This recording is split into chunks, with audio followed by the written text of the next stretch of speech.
सर्व सोने की लंका थी, किसा को बंदी था, करके भक्ति सिद्धि प्राप्त रिद्धि प्राप्त करके और सोने की लंका जैसे हम गारा की ईंट पका के और मकान बनाते हैं, वो सोने की ईंट बना के, छोटी छोटी ईंटें होती थी पहले, और उनसे सोने ही की वो गारा बना के और महल बनवा रखे थे उसने। इतना धनी था। और आप दौरे मुश्किल से 50-20 ग्राम 20 तोले सोना होगा था, बड़ा बड़ा सेठ होगा जिस पर 20-30-40 तोले सोना हो गया। कहते हो वो रत्ती नहीं लेके गया, एक ग्राम भी नहीं ले जा सके, तुम कहाँ ले जा सकोगे? अरे के कला छोड़ दोगे 40 तोले सोने में? ये तो खाम खागा सर दर्द है, सोना तो घर में बना रखना चाहिए आपने, और ना इसको पहनना चाहिए। क्या फायदा, कान में डाल लिया, नाक में डाल लिया, 36 पोंगे कड़े बना लिए। परमात्मा ने इतना सुंदर शरीर दे रखे, इस पर आडंबर करने की कभी जरूरत नहीं। इसे भगवान रुष्ट होता है, रुष्ट होता है भगवान। भगवान की भक्ति करें, चाहे किसा भी शरीर है, काला है, गोरा है, जैसा भी मालिक ने दिया है, इसमें हम परमात्मा पा सकते हैं। इस काया का गर्व न करियो कि काला के गोरा है, और बिना भजन कुछ काम नहीं आवे, चाहे इतर छिड़को जड़ हो रहा है। ये मालिक का आदेश हो गया, और मालिक के आदेश पे अगर हमारा भगत भाई नहीं चलेगा तो फिर हमारा उनसे फिर क्या संबंध रहेगा। और भगत जी देखो, बचपन से हम जैसा अपने बच्चों को जिस रंग में रंगेंगे ना, बच्चे उसी रंग में रंगे जाएंगे। वही बात है, हम छोटे छोटे बच्चे थे, जब हम 5वीं 6वीं पढ़ा करते थे ना, जब उस बच्चे को जो बड़ी बड़ी जो चोरियां करने लग गया था, तो बोला साहब मेरी अंतिम इच्छा क्या? बोले बोले मेरी माँ के कान में बोले एक बात कहनी है। तो उसकी माँ को बुलाया, उसने माँ के कान के बटका भर दिया, उसका माँ का जो है कान काट दिया। तो लोगों ने कहा क्यों काटा, क्यों काटा? बोला यही है जिसने मुझे चोर बनाया है। बोले तेरी माँ ने? बोले क्यों? बोले जब मैं छोटा था तो कभी मैं किसी की पेंसिल चोर के लाता था, कभी किसी का मैं रबड़ चोर के लाता था। उस समय अगर ये मुझे मारती पीटती, मुझे मना करती, तो आज मैं इतना बड़ा चोर नहीं बनता, तो मैं आज फांसी तक नहीं पहुंचता। तो ये मेरी माँ है। तो भगत जी देखो, जींस देखो, ये बच्चे देखो, ये पहली बार तो पहनी नहीं होगी, ये गलत चीज है। जब तक हम नहीं बोलेंगे बच्चे कहाँ से सुधरेंगे? बच्चों की गलती थोड़ी है, इनको थोड़ी पता है इन सब बातों का। गलती अपने हम जिस रास्ते पे लेके जाएंगे तो बेचारे उस रास्ते पे जाएंगे। तो भाई देखो, बिल्कुल आप लोगों से हाथ जोड़ के विनती है, निवेदन है, सोना हो चाहे चांदी हो चाहे नकली हो, हमें आडंबर करना ही नहीं बिल्कुल। अगर परमात्मा चाहिए, भगवान चाहिए तो साथ संगति, ये देखो यहाँ प्रोग्राम हो रहे हैं, ये जबरदस्ती भी छोड़ने से काम नहीं चलेगा। लो साहब, साथ संगति वाला दिन तो हमने उतार के रख दिए, बाकी दिन अपने पहन लिए। चाहे पियर जाओ, चाहे कहीं भी जाओ, चाहे मार्केट में जाओ, बिल्कुल ऐसी होके जाओ। अगर लोग कहेंगे तुम्हारे कोई मर गया, क्या का हमारे मर गया, हमारे नहीं मर गया, हमारे लिए तो पूरी दुनिया ही मर गई। जिन बातों से गुरु दुख पावे, उन बातों को दूर भगा रहा है। सोने की बात कर रहे हो बहन जी, परमात्मा के लिए तो राजा इब्राहिम सुल्तान ने पूरा राज छोड़ दिया, पूरी राजधानी त्याग दी, मुंह कड़ा करके निकल गया। नरसिंह भगत ने 56 करोड़ रुपए आप और हमारे पास हो जाए तो हम ये माला खेड़ा खरीद लें? वो 56 करोड़ की संपत्ति के भंडारे करके जंगल में जाके झोपड़ी में जाके बैठ गया। तो ऐसी आत्माएं उस परमात्मा को पाती हैं, और ऐसी और उन नरसिंह और इब्राहिम सुल्तान से भी उत्तम क्वालिटी के भगत परमात्मा हमें बनाना चाहते हैं। और हमारे जो कर्म है वर्तमान के, तो हम तो इब्राहिम सुल्तान और नरसिंह के पैर के नाखून के बराबर भी नहीं। तो बताओ फिर ये मिशन आगे जाएगा कहाँ? तो हमने वो गंदगी का हिस्सा नहीं बनना जो गंदगी हमसे पहले मैनेजमेंट वाले बन चुके हैं। ये तो बिल्कुल परमात्मा का निर्मल मार्ग है, और बिल्कुल ऐसे ही ये चलना चाहिए अब आगे। और हम यदि यहाँ पे ऐसा करेंगे, बताओ क्या होगा? तो देखो, हम तो केवल विनती कर सकते हैं, जबरदस्ती का काम तो भगवान का ही नहीं है। हम तो विनती कर सकते हैं बहन जी। अगर आप साथ संगति वाले दिन भी उतार के रख दोगे, बाकी दिन भी पहनोगी, तो भी देखो हमसे तो छुपा लोगी, उस मालिक से नहीं छुपा पाओगी। कब वो कौन से वो कर्म की चोट मार देगा, फिर देख लेना हॉस्पिटल में पड़े रहोगे। ये मालिक है, ये फिर नहीं बख्शेगा। देखो संदेशा दिलवा रहा है ना, जरूरी नहीं कि वो खुद ही वो आके बोलेगा। परमात्मा अपने बच्चों को निमित्त बना देता है। और भक्ति मार्ग की बात अगर सही बात कोई भगत बोल रहा है तो उसको भगवान का ही आदेश मानना चाहिए, क्योंकि वो परमात्मा के द्वारा बताई गई बातें बता रहा है, चाहे आप हो, चाहे मैं हूं, चाहे कोई भी हो। और उस आदेश को कोई फॉलो नहीं करता है तो हमें सबसे पहले तो ये समझना चाहिए, अगर वो आदेश अगर परमात्मा किसी के माध्यम से हमारे तक भेज रहा है तो जरूर आने वाले समय में हमारे लिए कोई मतलब बुरा संकट आने वाला है, जिससे परमात्मा हमारे को पहले ही आगाह कर रहा है।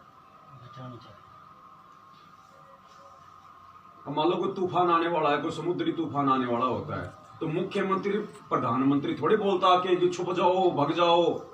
वो उसने ड्यूटी लगा रखी है मौसम विभाग की, मौसम विभाग वाले सचेत कर देते हैं कि भैया 2 दिन बाद में मौसम इतना खराब होने वाला है, तो उसको प्रधानमंत्री की ही उसको आवाज समझनी चाहिए। और कोई नहीं प्रधानमंत्री बोलेगा तभी देखेंगे, तो फिर वो मरेगा। तो देखो हमारे तो आपसे विनती है बहन जी, आप अगर ये अपने लिए अगर ये त्यागोगी सोना तो आप जी अपने लिए त्यागोगी, मेरा इसमें कोई फायदा नहीं है, मेरा कोई फायदा नहीं है। अब नाम रूप में तो आपके पास में भगवान है, सोने के रूप में आपके पास में काल है। अब देख लो आपने क्या करना है। मुझे पता नहीं इसमें है क्या, इतने से में क्या ये नहीं होगा तो क्या लोग हमारे को मतलब यहाँ से निकाल देंगे क्या? देखो सबसे पहले तो हमें इसकी मतलब जड़ में जाना चाहिए, ये चीजें क्यों पहनने लगे लोग। पहले हमारे जितने भी जो बुजुर्ग भाई बहन थे जो सोना पहना करते थे, वो कोई दिखावे के लिए नहीं पहनते थे, कोई मान बढ़ाई के लिए नहीं पहनते थे, उसका एक रीजन था। अगर कोई दूर देश में चला गया, कहीं फंस गया ऐसी जगहों पे, और उनके पास में पहले बेचारों के पास में पैसे तो होते नहीं थे, तो अगर ऐसी कोई इमरजेंसी आ गई, कोई बीमार हो गया, अर्जेंट में पैसे चाहिए, तो वो सोना इसलिए रखते थे कि तुरंत उसको वहां उतार के और किसी सुनार को दे दो या कहीं बेच दो और उसके बदले हमें वो पैसे मिल जाए। अब आजकल मोबाइल सबकी जेब में हो गए, तुरंत पेटीएम करो, एटीएम करो, जेब में एटीएम कार्ड, इनकी जरूरत क्या? अब वो समय गया, अब खाली ये दिखावा रह गया। पहले उनकी आवश्यकता थी ये, क्योंकि पहले ये पैसा नहीं होता था, तो पहले ये चीज होती थी, अपने कहीं भी भेज दो इमरजेंसी में। अब इस चीज का कोई मतलब ही नहीं निकलता किसी प्रकार का। ये तो आप नहीं देखते आए दिन माता बहनें जा रही हैं, उनका चैन तोड़ ले जाते हैं, साथ में वो गला और काट जाते हैं, तो क्या फायदा उसने उसको क्या दे दिया। और फिर परमात्मा ने क्या कहा कि ये मालिक ने सोना क्यों उतराया, गहने क्यों उतराए? क्योंकि परमात्मा देखता है मन की भक्ति का स्तर। गुरु जी ने कहा कि माता बहनों को सोने से ज्यादा प्रेम होता है, और जो स्त्री सोना नहीं उतारेगी वो मेरी भक्ति के लायक नहीं है। फिर ना उसको मेरी भक्ति समझ में आई, ना उसको मैं समझ में आया। इसका मतलब वो भक्ति नहीं चाहती, उसको भगवान नहीं चाहिए, फिर उसको मान बढ़ाई चाहिए, उसको दिखावा चाहिए, लोग क्या कहेंगे। और परमात्मा ने कहा कल को बिना भक्ति के अगर हम गधे बन गए, सुअर बन गए, तब लोग क्या कहेंगे। मालिक कहते हैं कि कुल करने के कारण हंसा गया भिगोय, फिर यो कुल के कर लेगा जब 4 पाए का होए। कल को 4 पैर के जानवर बन जाएंगे, तब ये भाईचारे रिश्तेदार ये कहां कौन क्या कहेगा फिर। तो हमने किसी के उसमें नहीं आना कि मेरा भाई क्या कहेगा, मेरी माँ क्या कहेगी, मेरा पड़ोसी क्या बोलेगा, तूने तो सोना भी उतार दिया, तूने तो पैरों के वो भी उतार दिए, तूने तो बिंदी भी उतार दी, तू तो सिंदूर में नहीं भरती। क्या भरना? हमारा जो असली सुहाग है वो हमारा बंदी छोड़, हमारा परमात्मा, आत्मा का पति। और ये टिक्की बिंदी लगाने से, मांग भरने से, मंगलसूत्र पहनने से कोई सुहाग बसता है क्या? ये आज दिन पे क्यों मर रही है औरतें? वो तो खूब लाद के रखती हैं, वो तो लाद के रखती हैं। वो दोनों साथ साथ मर गए। वो जनरल कौन सा था, बिपिन रावत, उसकी पत्नी अभी हेलीकॉप्टर में, हाँ चिलगाड़ी में, वो तो 3 सेनाओं का अध्यक्ष था उसके, वो तो चाहे 2.5 किलो सोना पहन ले उसकी औरत, वो क्यों मर गई फिर? तो अब हमने इन चीजों से देखो दूर रखना पड़ेगा बच्चों। क्यों फालतू मैंने बता छेद करवा रखे हैं फालतू में, कितना तो तेरे को दर्द हुआ होगा, रोई होगी थी। अरे हमारे सोसाइटी में सब पूछते हैं क्या हो गया तुम्हारे यहाँ, कुछ हो गया है? मतलब उनका मतलब ये कोई मर गया है, मालिक को आपने खुश करना है। और अगर परमात्मा ही अगर हम नहीं खुश कर पाए तो फिर हमारा जीवन ही फिर कोई नहीं बोलता मुझसे, पूरी सोसाइटी एक बार देखो मैंने मेरी भगवती को कहा शुरू में, उसके नहीं असर हुआ, लेकिन 1 साल बाद फिर उसने खुद नहीं, क्योंकि देखो मेरा बोलना उसको फर्ज था, मैंने बोला उसको, जबरदस्ती नहीं कर सकता मैं। 1 साल बाद जब मैंने वीडियो बनाया तो फिर उसने खुद ही उतार के 6,000 रुपये का बिका, उसने काम कर दिया। अब देखो समय आ गया, अब वो समय नहीं है। अब ये ज्ञान आधार से आगे बढ़ने का समय। अब भी हम गलतियां करेंगे और कल को हमारे साथ अगर कोई अप्रिय घटना अगर घट गई तो परमात्मा को चाहे लाख दंडवत कर लेना परमात्मा, क्योंकि आप तो अपने कर्मों की सजा भोग रहे हो। मालूम होने के बाद में, सब कुछ पता चलने के बाद में फिर यदि हम ऐसी गलती करेंगे फिर गलत हो जाएगा, फिर परमात्मा साथ नहीं देगा, चाहे लाल पीले रहो चाहे सोने में हो। इतने सत्संग किए परमात्मा ने, वो राजा वाला सत्संग किया, वो पुल्लो भक्तमती वाला, पुरानिया गहने में सज धज के वहां आके बैठ गई, क्योंकि राजा उसका पुल्लो का चेला बन गया था। तो रानियों ने सोचा कि आज इसकी बेइज्जती करेंगे, हम ऐसे सज धज के सोने में हो तो बिल्कुल पीढ़ी होके गई। राजा की रानियां थी, अब वो बेचारी भक्तनी थी, तो वो जान गई उनके मन की बात। तो फिर उसने कहा था कि गहना बादा तन की शोभा और ये तन काचो बांडो।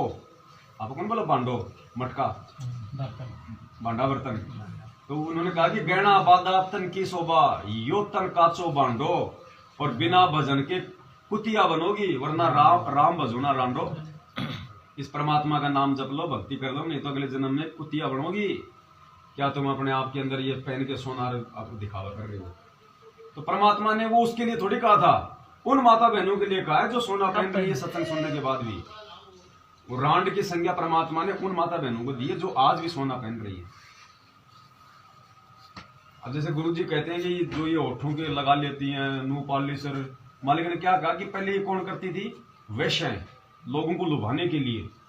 तो परमात्मा उन वेश्याओं के लिए नहीं कह रहे, उनके लिए कह रहे हैं जो आज इस सत्संग लेने के बाद भी जो लाल होठ करती हैं, नाखूनों के पॉलिश कर लेती हैं, पाउडर पाउडर पता नहीं क्या कर लेती हैं। तो परमेश्वर उन सभी माता बहनों को वेश्याओं की संज्ञा में ले रहे हैं, अगर कोई समझ जाए तो। स्पष्ट रूप से कहे तो हम भक्ति छोड़ दे, सीधी कहे तो संकेत करते हैं परमात्मा उनका नाम लेकर। तो बहन जी, हम सुधरेंगे तो ये बच्चे सुधरेंगे। अब बताओ ये कड़ो क्या है? मुझे ये बता दे, ये कड़ा पहनने का मतलब क्या है, ये बता दे। मैंने तो पहली बार मैंने किसी लड़की के हाथ में देखा है कड़ा। अब बताओ, कि लोहे का कड़ा पहन रखा, बताओ क्या मतलब नहीं कड़ा? बॉक्सिंग करने वाला। और ये क्या है? ये काला काला ये डिजाइन है, ऐसे तो मैं तोड़ के फेंकूं? ऐसे फालतू में क्यों बोझ लगा रखा है? ये नजरबंद की है, नजरबंद। तो बहन जी आप देखो, हमारा तो काम था देखो आपको समझाने का, और ये मजाक की बातें नहीं है, सीरियस बातें हैं। आज आपको जो संदेशा दिया गया ध्यान रखना, आने वाले समय में हो सकता है ये बच्चों का सबका ही है, हमारे भी ऐसे ध्यान रखना है, सबके लिए। कई बार तोड़ थोड़ा ये सबके लिए है। देखो सोचना अब आप लोगों के ऊपर है, संदेशा तो हमें जो दिखाई दिया वो बोलना हमारा फर्ज है। अगर मुझे कुछ अगर गलत दिखाई दे रहा मैं नहीं बोलूंगा तो तुमसे पहले भगवान का दोषी मैं हूँ, इसलिए मैं दोष नहीं रखूंगा अपने ऊपर। उसके बाद फिर आप लोगों का काम है क्या करना है क्या नहीं करना है। क्योंकि देखो ऑटोमेटिक परमात्मा अंदर से प्रेरणा कर देगा, फिर लोग नहीं आएंगे, क्या फायदा फिर? मतलब ही नहीं रहा फिर हमारा। जब परमात्मा ही हमसे नाराज हो जाएगा तो क्या मतलब फिर भक्ति का? तो मालिक अंदर से प्रेरणा करेगा। आप लोग तो खूब सेवा करोगे, आप लोगों की इच्छा आओ, लेकिन मर्यादा नहीं होगी तो परमात्मा नहीं आने देगा भगत को, क्योंकि भगत तो भगवान के वश में होता है ना। परमात्मा जितना रिमोट दबाएगा उतना ही तो होगा, भगत जाएगा नहीं आएगा, क्या फायदा? तो हमने उन लोगों की तरह, मैनेजमेंट वालों की तरह देखा देखी में नहीं चलना है। ज्ञान आधार की भक्ति है, अंततः ज्ञान को आधार बनाना पड़ेगा, तभी परमात्मा प्रसन्न होगा, तभी हमारा फायदा भक्ति करने का। नहीं तो हम क्यों धक्के खा रहे हैं फालतू, क्यों लोगों की गालियां खा रहे हैं, मार खा रहे हैं? रिश्तेदारों से हम दूर हो गए, आड़ों से पड़ोसी से हम दूर होते जा रहे हैं। और अगर भगवान की तरफ भी नहीं बढ़ रहे तो फिर ना घर के ना घाट के, फिर तो धोबी के कुत्ते वाली स्थिति हो जाएगी हमसे। देखो घर में तो तुमसे कोई खेवाड़ो ना, अपना घर में तो कोई खेवाड़ो ना भी। ये पड़ोसियों की हमें टेंशन क्या, चिंता क्या? रिश्तेदारों कोई भाई जब घर में अनाज नहीं होगा तो ये डाल जाएंगे क्या? या रिश्तेदार डाल जाएंगे? कोई नहीं डाले। कोरोना में हमारे तो कोई ये भी नहीं पूछा कि भाई आटा भी है कि नहीं है पीपे में। तो हमें किसी की टेंशन क्या है? कोई अच्छा कहे कोई बुरा कहे। गुरुजी कहते मीराबाई ने क्या कहा था, कोई गुंडी को हो चाहे बुंडी को हो, मेरी सूरत राम में लगी। मैं तो अपने परमात्मा को हो गई, मैं तो समर्पित। अब चाहे मुझे कोई अच्छी कहे चाहे मुझे कोई बुरी कहे, मुझे कोई परवाह नहीं है उस चीज की। तो देखो कहाँ से माई आ रही है, देखो अभी है कुछ दिखाई दे रहा है, ये है ज्ञान। हिम्मत कर लो, विचार करके सबके सामने हो जाए और भी अच्छा रहेगा। पूछो मतलब हाँ ना कोई दिक्कत नहीं, आराम से डिस्कस करो। डिस्कस कर लो। देखो हमारा काम तो केवल संदेशा देने का था बहन जी, इससे ज्यादा हम कुछ नहीं कर सकते। हम तो खुद